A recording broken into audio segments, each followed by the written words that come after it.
Like ain't enabled, but it's calling my name, so you know I have to do this. Said I'm the best, so sit back and watch me prove it. Watch me prove it. Going to the gym and eating Burger King. That sounds like life, man. Bro, I swear, just doing nothing but going to the gym and eating Burger King. I mean, yeah, I'd say Burger King is definitely up there for restaurants, but people don't rate it as much for some reason. Because, I mean, in Egypt, Burger King's just like, it's very good. I like it. It's the same like quality as other fast food chains.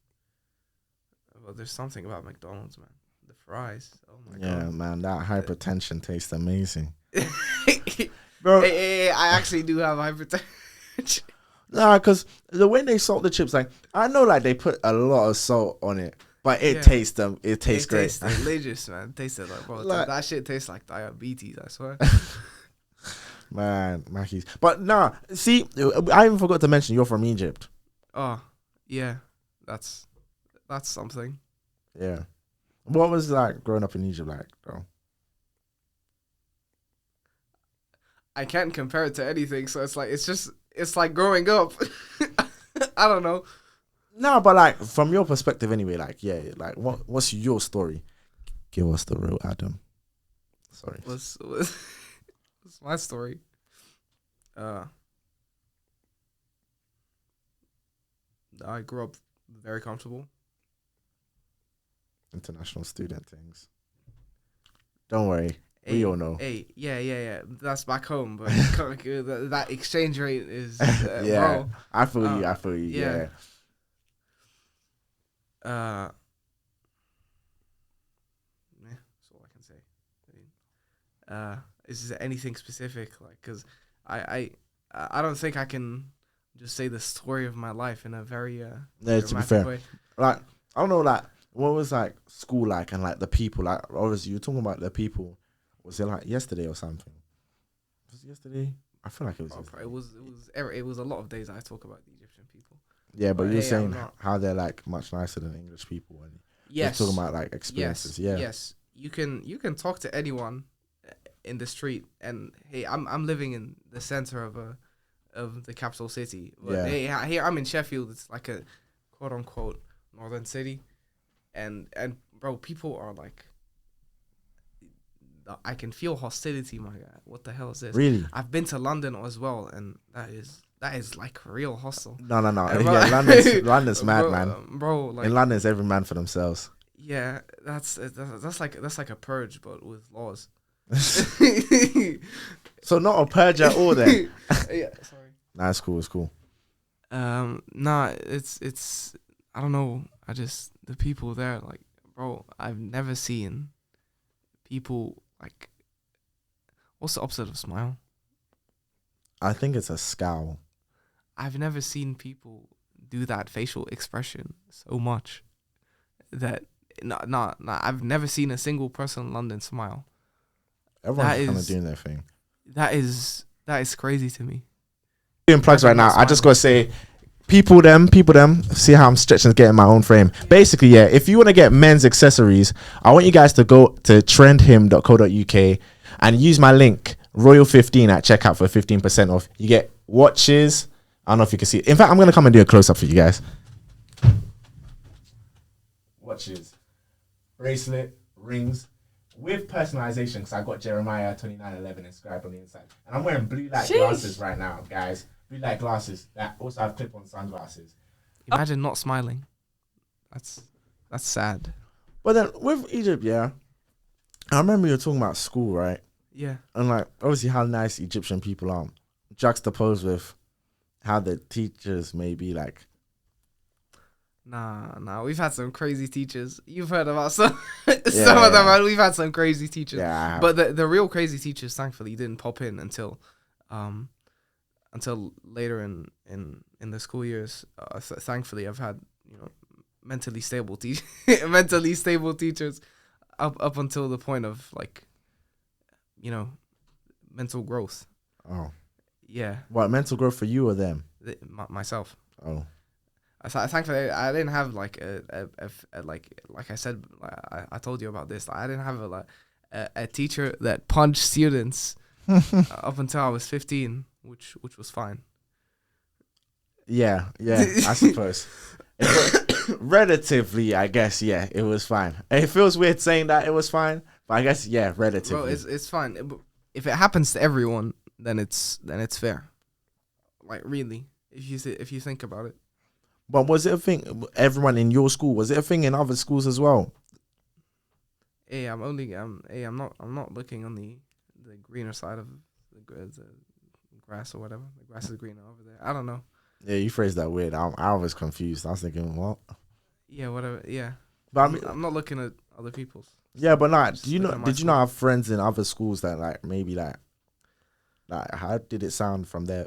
Well, my friends at other schools like sort of just faded away when you get older. I don't know why, but the older I got in school, is just like the school friends, the one you see every day, just got way closer than the other ones. Yeah. So, fair enough. Yeah. So we all shared the physical abuse. Damn. No, I feel like schooling. I don't know like where exactly, because I think like it was a similar story in Nigeria. I mean, to be fair, I don't think teachers are doing kung fu on our spot. We were getting like yo, yeah. Nah, but we got like rule. Like I say we. Luckily, I was on part of this, but like back home, like they use like rulers and stuff and hit your hands and like spank you and stuff. But like, yeah, the kung fu one, I was like, damn, yeah, that's a new one.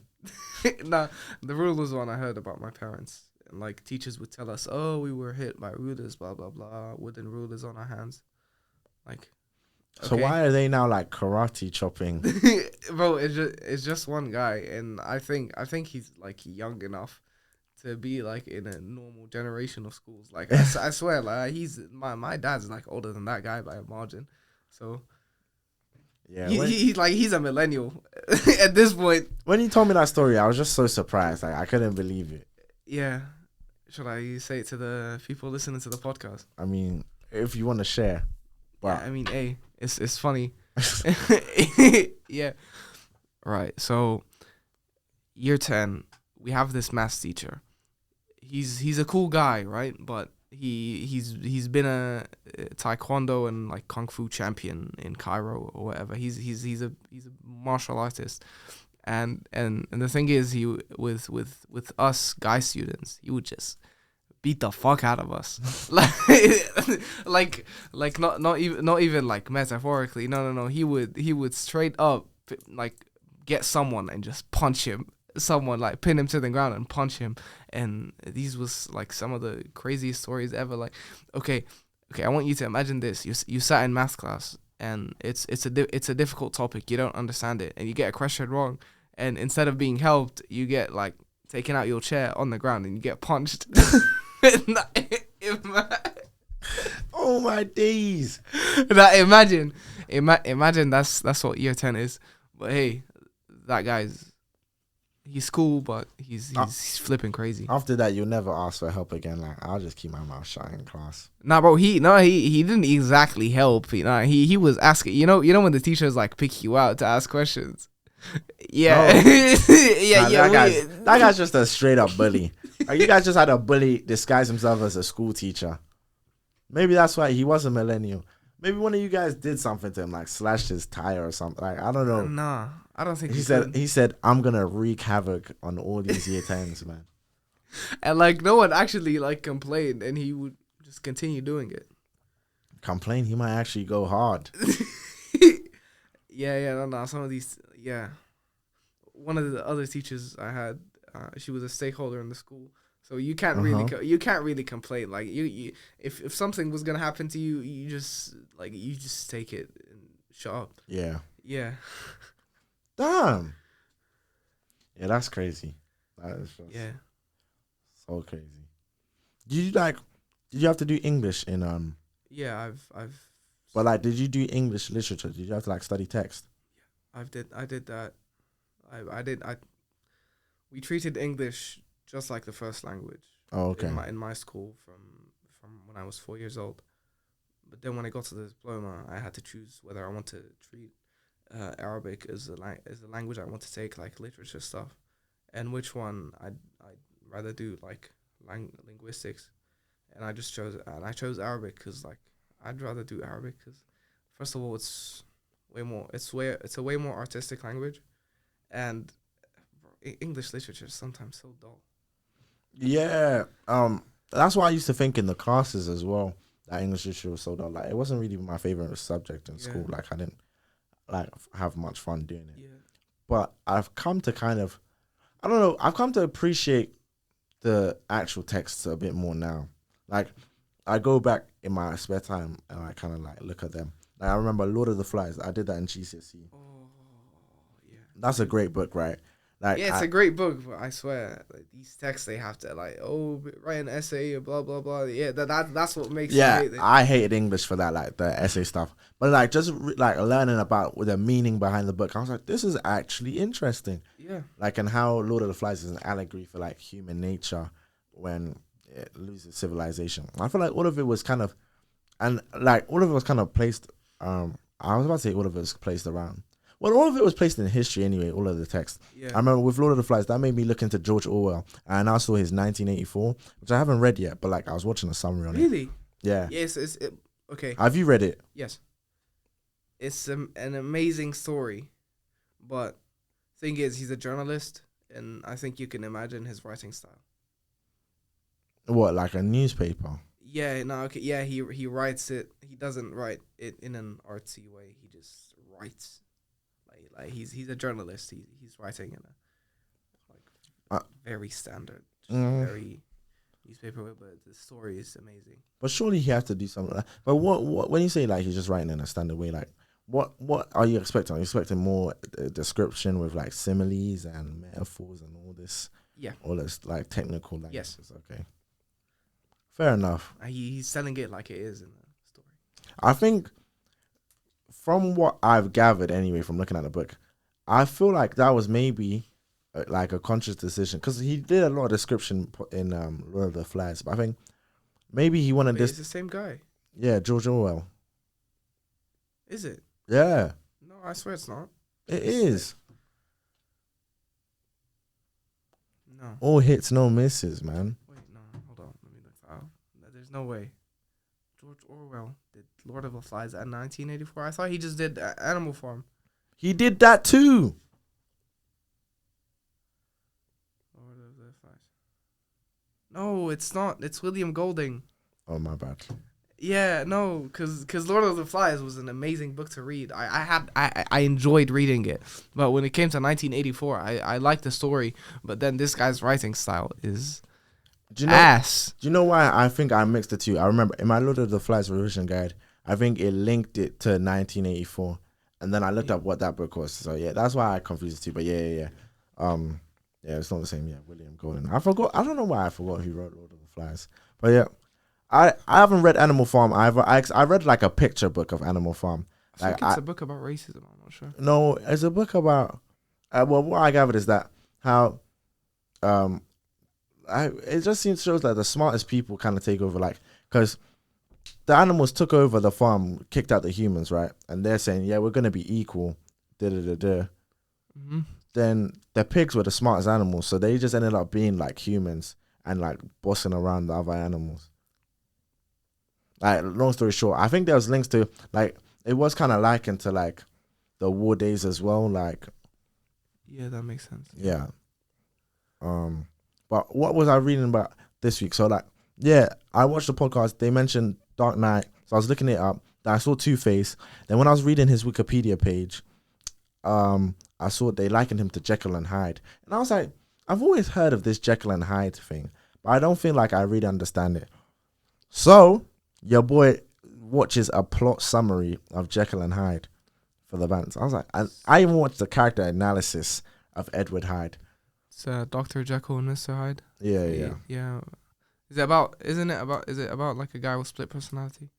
Yeah. So, well, but I just guessed that. No. Yeah, I guess. But to me, I didn't know. Like, I just thought they were two different guys. Like, I never really knew much about the book, just the title. But when I was watching it, or watching the video, it was basically like, this guy, he's a doctor, Dr. Jekyll. And yeah, he's like a great esteemed member of society, lots of friends, very social, but he apparently has a dark side to him. but he can't really express that.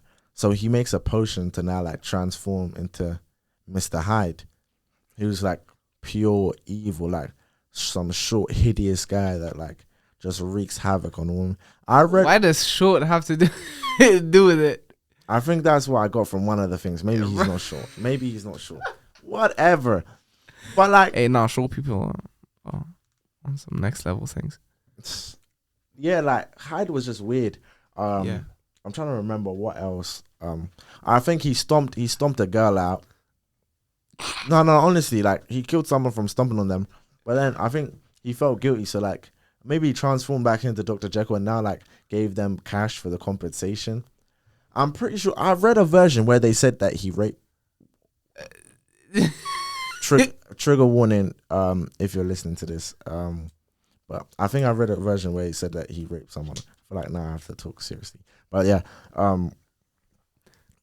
so like basically what I gathered is just like the guy was just pure evil, and essentially where I'm going with this is that it was the concept of like duality and like split personality and like how everyone has that like two personalities of good and evil. And I felt like sometimes I battle with that, but like have you ever felt that as well? Like how like you basically have two like people that are fighting.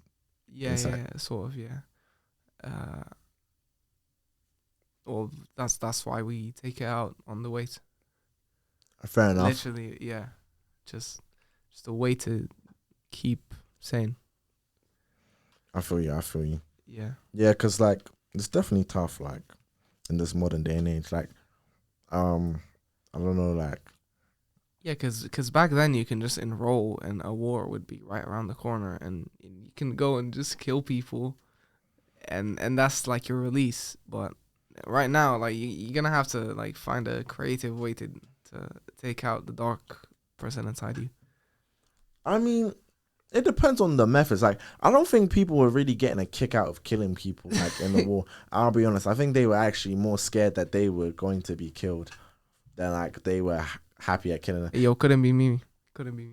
No, because like you could actually die at any moment in the war. Like, they were actually terrified. Like, from what I've gathered in the poems, like they were scared all the time. Like, so it doesn't seem like it would have been great. The NPCs filling up the library, man. Yeah, it's because they don't wake up early, like, so they're just getting in now. But no, that concept of duality is like really interesting.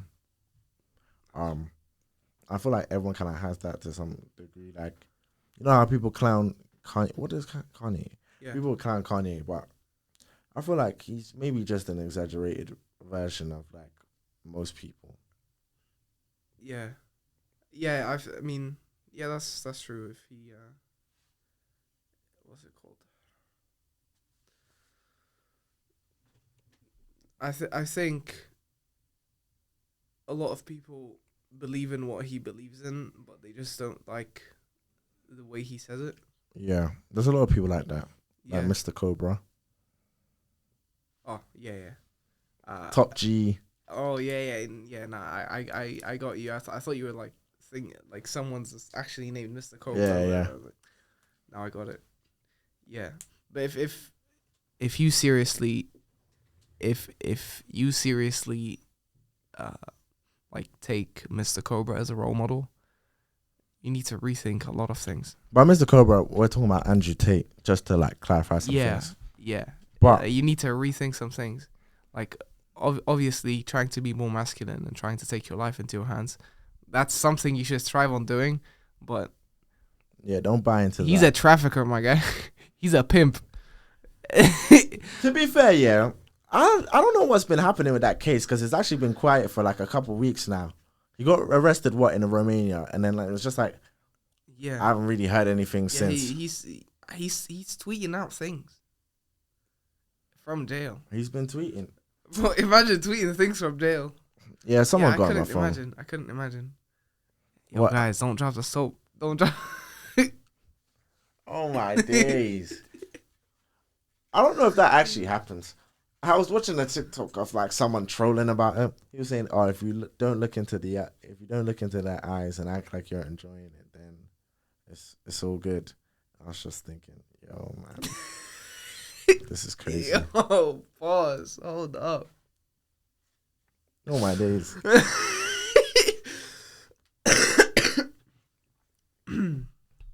Yeah. Well, I wanted to ask you a question, about toxic relationships and like, what is your view on toxic relationships? You said you could talk about this more than like Batman, so like. Yeah, I think it's easy to get more into a conversation of like what your favorite movie of all time is than, it's easier to get into a conversation of like about deep things, like toxic relationships, than it is to think about your favorite movie. All right, get deep with me. Yeah. Pause. Yeah. Oh my days. Yeah, I had to say it. Yeah, Yeah. Oh, that's cool. Yeah, we say the word deep, and I swear there's a lot of things that can be taken as a pause. But no. Talk to me. So what do you mean by like toxic relationships?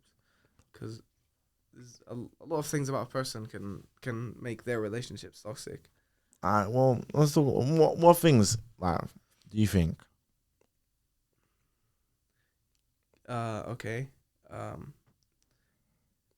Gaslighting and manipulation, just basically enjoying like toying with someone's emotions. It's like we say there's red flags.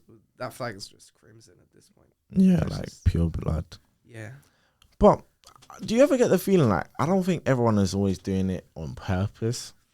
In that case, is it still then toxic? they should get therapy before they look out relationships. To be fair, that's true. Yeah, man. Some people are crazy. I feel like the paradigm, I guess, maybe now is possibly like people not giving or not receiving as much in the relationship as they're giving out. And I think that imbalance is probably like something that happens really often as well. Yeah, I mean that's true. I mean, in a relationship, it's way more prevalent now that someone has way more feelings for the other person than giving back. But I think it's. But who's the other person? Because surely like it's a mutual thing, right? Like you think it's Yeah, I mean, obviously they both like have like feelings for each other, but someone can have like too much feelings. If that makes sense. yeah, Someone could like someone way more than the other person likes them. yeah, Which kind of, which isn't like a bad thing for the first month, second month, third month, but then it gets. I think it's just a ticking time bomb. yeah, Waiting to probably. explode. Yeah, it's either the one that feels more is just gonna be like fed up of not getting enough and is gonna implode or explode, and or the one that doesn't have as much feeling is just gonna leave. Yeah, Yeah. to be fair. But do you ever think like sometimes I feel like the thing is sometimes like they don't actually leave though because of that attachment thing. Yeah, obviously, yeah, but That got me looking into attachment actually, and like what like my style of attachment is, and like the attachment. Like I first when you search up attachment, it gives like psychology in children, and I remember hearing this from the people that do psychology in A-level.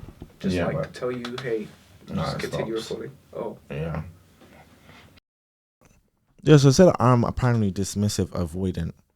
Well, it didn't say anything because I didn't do a test, but I was reading it and I felt like that was the one that resonated the most with me. So basically, like, I feel like, so basically it's like, because I don't want to say this and now I pick up, but I think, so it's like you're like kind of, you're really independent and like, you don't like to get like too close to people, like, and that can usually even bring like uncomfortability. And yeah, like when you just feel like things getting too deep, like you just withdraw basically. So it's just like you're kind of avoiding like emotional kind of oh yeah, you don't really like to talk about feelings, stuff like that, like just in general. That resonate. I think like I'm probably a mix of that and like something else, but I feel like that's definitely like a main one if I'm being honest. so you'd say that you're scared of like getting attached. I don't want to say I'm scared. I mean, but like it's inside you that you don't actually want to get attached. Yeah, like the idea of that is just like, it's crazy to me.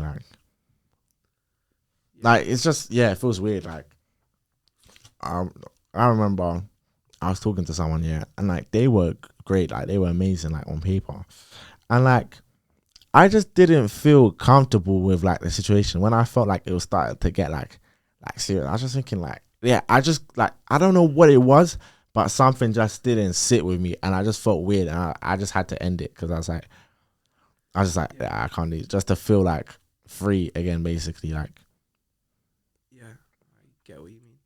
But on the flip side of that, I guess the people that are like, say for example, the people that are like almost codependent on each other, in the case of toxic relationships again, and like, I feel like that's when people are more susceptible to tolerating all of these things. Yeah.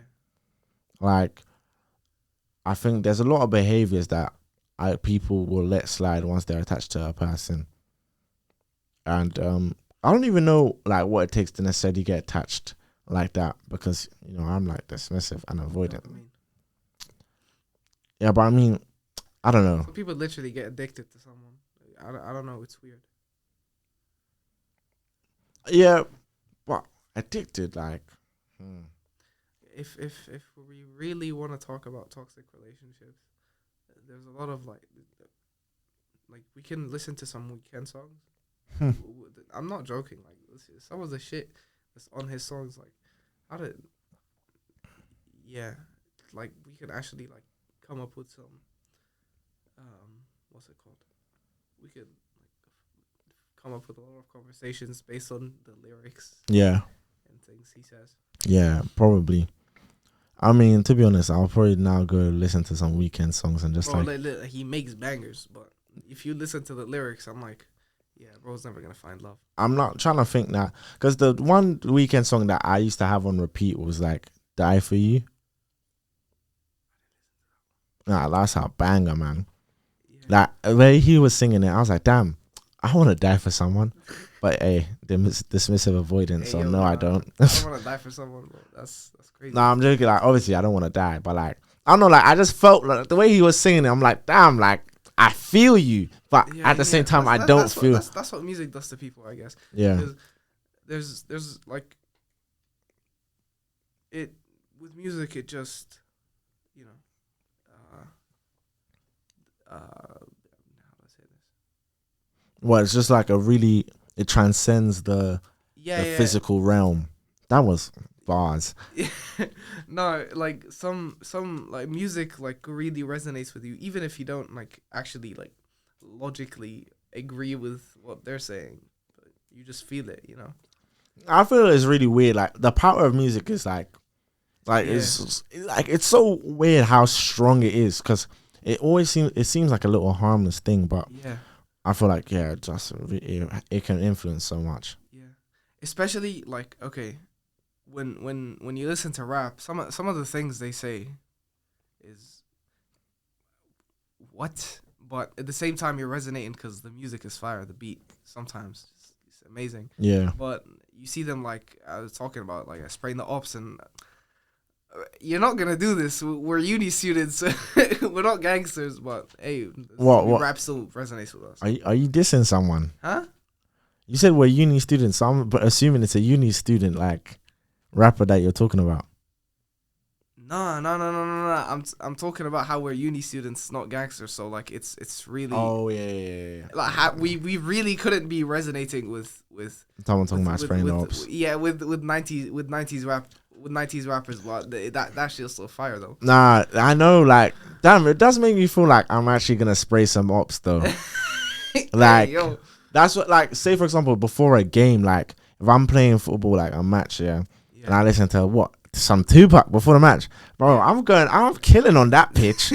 But like, yeah, especially it's okay when you listen to some like, I don't know, these music, it's like funk music, or like these people who like just sing not sing, I don't know what it is, just talk about war crimes, committing war crimes, and you're just in there like that shit, that's crazy, and you're like, so you're resonating with it, and like you're becoming more like angry, getting ready to like do whatever you're gonna do, like you said, football. With me, it's like it's lifting, punching those weights. Yeah. Am I visible on camera or is the mic? No, I think you're visible, man. Yeah, I think you're visible. Yeah. What was I gonna say? I don't remember. Yeah. So yeah. You and this music's resonating with you and making you feel feelings, even though like you logically don't agree with this. Is that Yeah. But you ever think like, in that case, could someone make a song for toxic relationships, like a little healing remedy for toxic relationships? Healing remedy. I don't know. Do you think this generation is just toxic in general? Yes. I'm like social media is not helping as well. Social media has ruined this generation. I'm not even joking. Like, yeah, it's fun to scroll sometimes, but geez, that's like seeing some of these things. I think it's really weird. Like, it looks so simple, but like, yeah, it almost the way it hardwires your brain is definitely something but to the people study. Okay, you know what? Like, really, like angers me. The people who like say things in a cutesy way, but is generally that you're just a horrible human being. Like you know, these people that talking about like doing some crazy shit in a relationship, but saying it in a cutesy way online, so it just seems like, oh, it's normal, if that makes sense. Yeah. Like I was about to give an example. I'm not really sure, but did you see the girl that recorded the guy in the gym? Yeah. So, the one that was like, "Oh, look at this creep." Yeah. Oh, that shit gets to me. I'm not even gonna talk about that. That shit gets to me. The fact that you're ruining something like the gym by posting it on TikTok and saying this guy's a creep when he's just helping out. What the fuck is wrong with you? Yeah. Well, you've heard it here from Adam. So, yeah, what's wrong with you? Yeah. Random girl on TikTok. Yeah, girl on TikTok. Get your shit straight. Seriously. And your hip thrust ain't even that impressive. I do 5 plates. Seriously though. He ain't lie though. He might tell you a truth, but he ain't never tell you a lie. I think that's how it goes. No clue. Yeah. But like, what else would you say is probably toxic about this generation? Like, obviously social media doesn't help, but like in terms of people and like the way we relate with each other like now and interact versus I guess back in the day. Yeah. Okay. This is gonna sound like very like backwards, but I feel like promiscuity is way more like celebrated nowadays. Than loyalty and like being with one person in your life. Mm-hmm. That makes sense. Yeah, I agree. Yeah, like being promiscuous is like causes issues. I mean, I'm not talking about like 3 partners in your life. I'm talking about like 10 plus. That's oof, you need some help. Like, do you not have like a way of choosing partners? Do you just go with the first thing that pops up? If that makes sense, because like if you have so many partners, you I'm either questioning your ability to choose a partner, or your or ability to keep a partner. Yes. But would you not say like, say for example, kings and stuff back in the day, like was having multiple wives, like for example, not a sign of like wealth? I don't know. Depends though. I guess you were married, but you still. I'm okay. Yeah, that makes sense. I feel like in terms of human nature, that's something like, I don't know if it's. I feel like it was around like really early and it was kind of normalized in a way. Then maybe our parents' generation I feel like that generation, that was like one person for life type thing. Like, yeah. But who knows? It probably was like mad promiscuous then as well. Like, yeah, obviously. Yeah. Talking about like normies like us, not the kings that had like 20 wives. Yeah, the normies they can afford 20 though. That's why. Yeah, exactly. So listen, I'm just trying to get my bread up, and then we'll see what's happening. Exactly. I don't think I want to get married before I'm like rich. No, I'm saying like we'll see how many when my bread is up. Yeah. I'm kidding. I feel like I've made this joke before, but people might actually start taking me seriously. I'm joking. I am joking. I'm joking. It's just a funny thought, but again, I'm joking. Now, what you were saying? Something about promiscuity and like us normies. Yeah. There's no need for like, having 20 wives. The kings were doing like crazy things. I think naturally, as humans, everyone probably wants that one companion. I think it's just like whether they're lying to themselves. I feel like sometimes, because they think it's the in thing, they probably lie to themselves that they want to do X, Y, Z, but they probably don't. Yeah. And even if they do, right, I feel like it's coming from social pressure. Not social pressure. I think it's coming from like an internal desire type thing. But like, you know how I don't know how to make it, like, you know how you might crave like ice cream, but that doesn't mean you should eat ice cream. They're horny, I guess. Yeah. Yes. Yeah. And pretty much, yeah. So like, I guess from that basis as well. But I think like naturally, as humans, like everyone just wants to bond with one partner, and I think dip out the game, leave the streets, man. Yeah, if dating is the game, then marriage is winning the game. Super Bowl MVP. Yeah. Yeah. But it's been real. It's been amazing, Adam. Yeah. It's been a lovely chat. Yeah, no, definitely. We spoke about some interesting things for sure. So, thank you for coming down, man. Appreciate the love. It's my pleasure being here, man. Yeah, let's get a big round of applause for Adam.